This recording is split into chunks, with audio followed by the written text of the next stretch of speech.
di Kompas Petang, Saudara. Persidangan etik Wakil Ketua KPK Lili Pintauli Siregar gugur dan tidak dilanjutkan sebab terperiksa mengundurkan diri dari jabatannya sebagai Wakil Ketua Komisi Pemberantasan Korupsi. Surat pengunduran diri Lili Pintauli Siregar diberikan tanggal 30 Juni 2022 diperkuat dengan keputusan Presiden memberhentikan Lili sebagai pimpinan KPK. Dengan tidak lagi menjadi insan KPK, sidang etik dan perilaku Lili tidak bisa dilanjutkan. Lili Pintauli dilaporkan ke Dewan Pengawas KPK karena diduga menerima fasilitas nonton ajang balap MotoGP 2022 di sirkuit Mandalika, Nusa Tenggara Barat dari Pertamina. ICW menilai perekrutan pimpinan KPK bermasalah sejak di DPR. Ya, sebetulnya itu bukan kegagalan KPK, karena kalau komisioner itu kan dia proses panjang dari sejak pansel ya. Pansel itu dibentuk di bawah presiden, kemudian fit and proper testnya dilakukan di DPR RI, baru kemudian produknya gitu ya, atau ya dalam hal ini kelima komisioner itu bertugas di KPK gitu.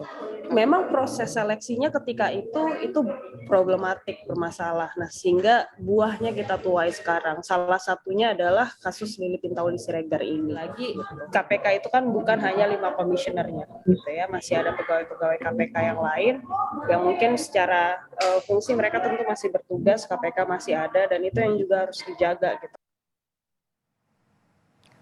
Lili Pintauli Siregar menjadi komisioner pertama KPK yang mundur di tengah dugaan penerimaan gratifikasi. Bagaimana bisa Wakil Ketua Lembaga Anti Korupsi diduga menerima suap? Apakah kesalahan terjadi sejak proses seleksi pimpinan KPK di DPR? Kita tanyakan langsung bersama Direktur Eksekutif Lingkar Madani Ray Rangkuti dan Jazilul Fawait, anggota Komisi 3 fraksi Partai Kebangkitan Bangsa. Selamat sore Bapak-Bapak, selamat petang. Terima kasih sudah hadir di Kompas Petang. Ya, terima kasih, Rizka. Sore. Saya ke Bung Rey dulu. Jadi kalau Bung Rey lihat, ini tuh bermasalahnya Bu Lili ini kan produk seleksi pansel dan juga DPR. Apakah ini dari mulai seleksinya sudah bermasalah? Iya, sebetulnya bukan saja ketika di DPR ya, sejak dari pansel aja sudah banyak yang meributkan soal mekanisme transparansi dan metode penjaringan yang dilakukan oleh pansel saat itu. Salah satunya yang diributkan adalah pimpinan komisioner yang sekarang. Di luar Ibu Lili ya, itu dua diributkan orang karena yang bersangkutan masih terlibat sebagai polisi aktif saat itu dan mendaftar dan pernah juga menjadi bagian dari KPK, tetapi hubungan antara beliau dengan KPK sebelumnya dianggap tidak harmonis. Gitu.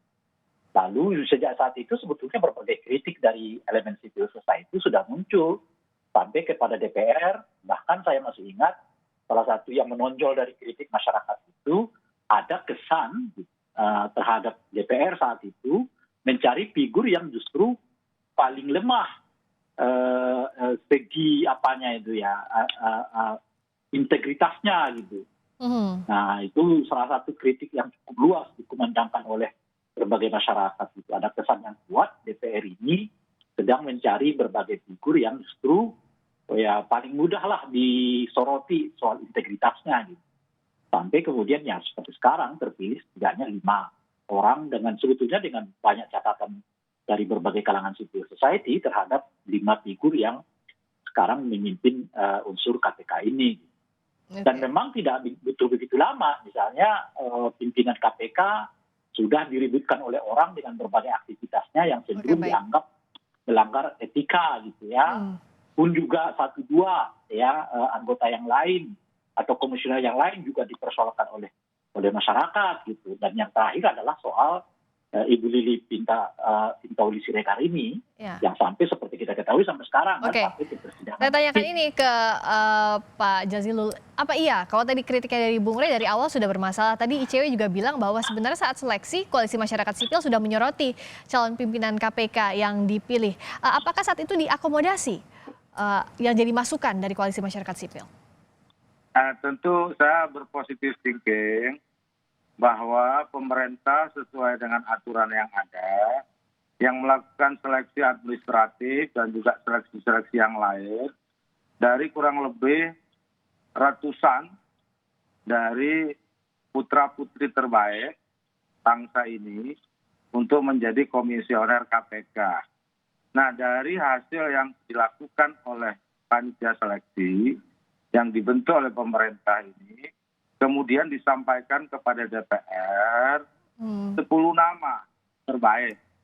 Tentu 10 nama ini sudah dari hasil saringan yang dilakukan secara ketat oleh pemerintah atau oleh panitia seleksi. Jadi kalau kata Bung Rey tadi mencari yang dari integritasnya paling lemah, tidak begitu, Bang Jazilul?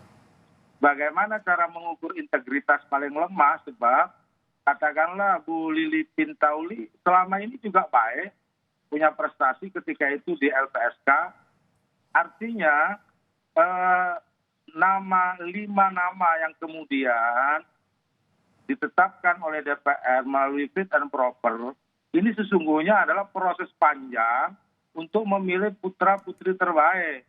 Jadi kalau seandainya kemudian ada masalah timbul di kemudian hari, yang namanya manusia pasti memiliki masalah. Oleh sebab itulah kemudian Undang-Undang KPK dilakukan revisi dan di situ kemudian masuk Dewan Pengawas. Nah, Dewan Pengawas telah bekerja dan hari ini Dewan Pengawas kemudian melakukan kerjanya, dan sebelum dilakukan pemeriksaan terhadap dugaan pelanggaran etik dan menyampaikan penghargaan kepada Ibu Lili, justru beliau berani untuk mengundurkan diri. Itu artinya yang dipilih oleh kami benar. Memang sebelum dijatuhkan vonis atau putusan terkait terperiksa, beliau sudah mengundurkan diri. Saya pikir itu berintegritas. Jadi bukti Artinya mundurnya apa yang Bu Lili ini yang dianggap berintegritas dari DPR disampaikan oleh begitu? Bu Lili.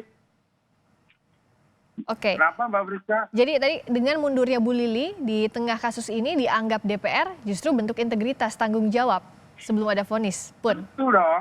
Tentu dong, karena untuk memimpin KPK dan kita semua sayang dengan KPK, tidak boleh satupun atau hal-hal yang kemudian menyulitkan kerjanya dipaksakan untuk bekerja. Oke, Pak Jazilul. Nah, oleh sebab itu permohonan Bu Lili itu kemudian diterima oleh Presiden.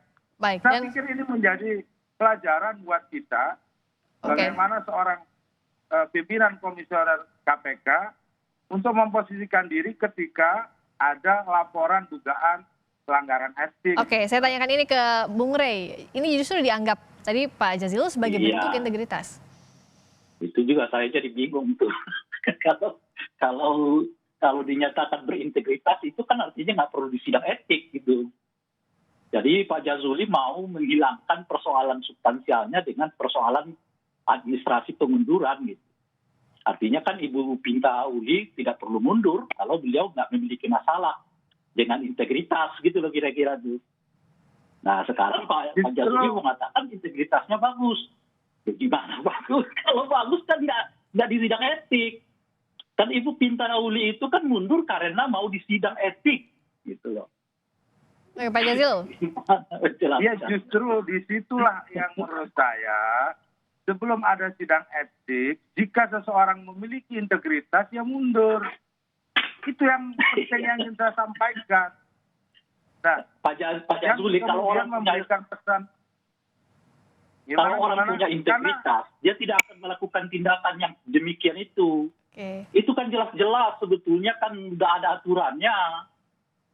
Oke, kalau Bung Rey bilangnya kalau ada integritas nggak usah sampai di sidang etik begitu. Silakan, Bung Jazilul. Bagaimana? Ya tadi kata Bung Rey, harusnya kalau misalnya berintegritas nggak usah sampai sidang etik dan nggak ada dugaan gratifikasi ini dong, Pak Jazilul. Iya. Justru karena ada dugaan pelanggaran etik ini yang belum terbukti. Sekali lagi ya, belum terbukti. Karena beliau mengundurkan diri, maka gugurlah dugaan itu. Nah itulah yang saya sampaikan tadi. Pak Jazilul itu sebagai seorang Pak Jazilul ya. Apalagi asas saya khawatir cara berpikir Pak Jazilul itu ya itu mau mengatakan bahwa tidak ada masalah gitu loh kira-kira itu. Itu menurut saya agak keliru. Oke, sebentar, gantian silakan. Ya, oleh karena itu kan memang bahwa ada kalau cara berpikir Pak Jazilul begitu diri. Dan itu memang kita ini yang mengundurkan diri karena masalah etik. Tetapi Tetapi tidak boleh dipakai alasan untuk mengundurkan diri itu untuk mengatakan tidak ada persoalan. Itu yang saya mau katakan Pak Jazilul. Kalau Makanya akhirnya saya kemudian sebutkan tidak ada, tadi, kalau Pak begitu Ras, cara saya berpikirnya, luruskan tadi, Oke, kalau satu-satu ya, begitu cara berpikirnya, Bapak-bapak. Pak Jazilul, itu ya lebih tentu baik Anda jangan Presiden menurut memaksakan saya cara berpikir tidak Anda. menerima pengunduran Karena diri itu. perspektif Oke, melihat Bung Rey, persoalan silakan Pak berbeda. Jazilul. Sebenarnya harus ada Ya, evaluasi soal atau tidak dengan kasus ini? Ya, enggak. Kalau cara berpikir Pak Jazilul begitu, ya mestinya harus dilanjutkan sidang etiknya Oke, supaya jelas. Pak Jazilul harusnya Jadi ini jangan lanjut atau dipakai. tidak nih sidang etik dan Kita dugaan menggunakan gratifikasinya Tidak ada. atau secara etik dan pidananya? Aturannya seperti itu. Jika seseorang tidak ada sudah lagi. mengundurkan diri, maka gugur masalah etiknya. Itu Pak Nah, Rai. itu dia. Itu aturan di dalam undang-undang, bukan cara berpikir saya. Oleh sebab Itu mari dia kita Pak Jazilul hormati. yang saya mau katakan itu Pak Jazilul. Bukan soal itu yang saya mau koreksi. Yang saya mau koreksi itu Pak Jazilul seolah-olah mau mengatakan karena karena Bu Pinta Lawli mundur Saya sebelum tidak ada mengatakan sidang etik, itu. bahwa seolah-olah Ibu Pinta Lawli itu punya integritas. Itu yang masalah bagi saya. Oke. Saya Gitu. tidak mengatakan Dan itu seolah-olah bahwa dengan ketika argumen Bu Pak Lili, Jazilul kan tidak terbukti yang bersangkutan. Ya, silakan, melakukan pelanggaran Bu Rai. etik. Oke, gantian Bung Rey. Oke, dicatat itu ya. Kalau Bung Rey itu jadi nggak setuju kata Pak Jazilul dengan mundur itu bentuk integritas di tengah kasus yang berlangsung. Iya. Pak Jazilul, oke. Itu yang saya mau katakan. Silakan jawabannya, Itu Pak Jazilul. seolah-olah- Iya. Oke, gantian dulu Bung Rey. Silakan Pak Jazilul. Ya, siapa yang mau jawab dan mana yang disoal? Yang Saya tidak pernah mengatakan bahwa apa yang dilakukan oleh Dewan Pengawas ini salah menurut hukum. Sudah benar dan itu tata aturannya. oke. Nah, apa Kita yang nggak dilakukan berbicara oleh Bu salah, Lili Mbak. mengundurkan diri, Kita nggak itu berbicara kan hak salah pribadi Pak dia. Jazilul. Oke, bentar dulu Bang, Bung Rey gantian. Ya, Kalau saya katakan, Buku dulu. apakah pejabat Oke, Bung Rey, Pak sebentar. Jazilul mengatakan- kalau dua-duanya ngomong ini nggak kedengeran di layar soalnya ntar penontonnya pusing. Ya, makanya Bentar, saya ingin jelaskan. Oke, bahwa Pak Jazilul, sebentar Bung Rey, ntar gantian. Ini waktu saya ada waktunya Bung Rai. Silakan Pak Jazilul, lanjutkan. Ya, seorang pejabat negara, komisioner KPK kan boleh mundur. Boleh, Kan tidak dari melarang. mundur. Ya Dari justru melarang. inilah mundurnya Bu Lili inilah menurut saya menyelesaikan masalah yang ada di pemeriksaan yang dilakukan oleh Dewas KPK. Karena Dewas sudah menyatakan secara clear Oke. bahwa ketika beliau mundur Oke. dan ketika Presiden mengeluarkan kepresnya, maka Oke, terperiksa oke. gugur. Sudah jelas kan Oke. itu. Oke, jadi Nah, ini itu Saya yang saya sampaikan. boleh tanggapi enggak? oke, Saya silakan. berpendapat Singkat Bung Rey. Itu Bung Rey, artinya boleh. pendapat Pak Jazilul yang sekarang berbeda dengan pendapat yang tadi. Gitu. Kalau tadi itu Pak Jazilul seolah-olah mengatakan dengan mundurnya Ibu Pintauli ini, integritas Ibu Lawli itu teruji dan dasarnya apa? Karena buktinya Ibu Pinta Lawli tidak terbukti melakukan pelanggaran etik. Itu yang saya protes dari awal Pak Jazuli. Kalau Pak Jazilul mengatakan dengan istilah yang baru itu tadi, itu oke, tidak ada masalah. Itu maksud saya. Saya mau mengatakan itu Pak Jazilul. Oke. Ini bukan soal boleh nggak boleh. Ini soal yang saya mau katakan itu jangan sampai mundurnya Ibu Pintauli Siregar ini dianggap sebagai tindakan yang memperlihatkan integritas yang baik. Itu yang saya mau protes. Oke, itu yang Pak Jazilul. disoroti Sebab Bung Rey ya. Oke, terakhir sekarang kita akan bicara soal siapa. Oke, baik. Untuk siapa yang akan menggantikan Bu Lili terakhir Pak Jazilul. Jadi sekarang siapapun penggantinya nanti apakah dipilih dari yang kemarin tidak lolos fit and proper test ada 5 nama atau misalnya nama baru dan apakah ada fit and proper test ulang dan apa saja evaluasinya agar tidak terulang? Silakan Pak Jazilul. Ya, nama-nama itu dari awal memang munculnya dari pemerintah. Pemerintah menunjuk panitia seleksi. Ya. Jika kemudian 5 nama yang kemarin diusulkan, di antara salah satu atau berapa nama yang diusulkan oleh pemerintah, silakan disampaikan kepada DPR, atau nama lain yang dianggap memiliki integritas dan kompetensi, maka DPR melakukan fungsinya untuk melakukan seleksi dan kemudian disampaikan lagi kepada Presiden sebagai nama pengganti dari Bu Lili. Jadi semua mekanisme yang ada, tata aturan yang ada itu yang dijalankan. Oke, dan kita tunggu semoga namanya pengganti Bu Lili nanti tidak mengulang kasus yang sama sehingga menghasilkan pimpinan KPK yang betul-betul berintegritas. Itu harapan kita semua. Terima kasih atas waktunya sekali lagi Direktur Eksekutif Lingkar Madani, Ray Rangkuti. Terima kasih Pak Jazilul Fawait, anggota Komisi 3 Fraksi Partai Kebangkitan Bangsa. Sehat selalu, selamat petang.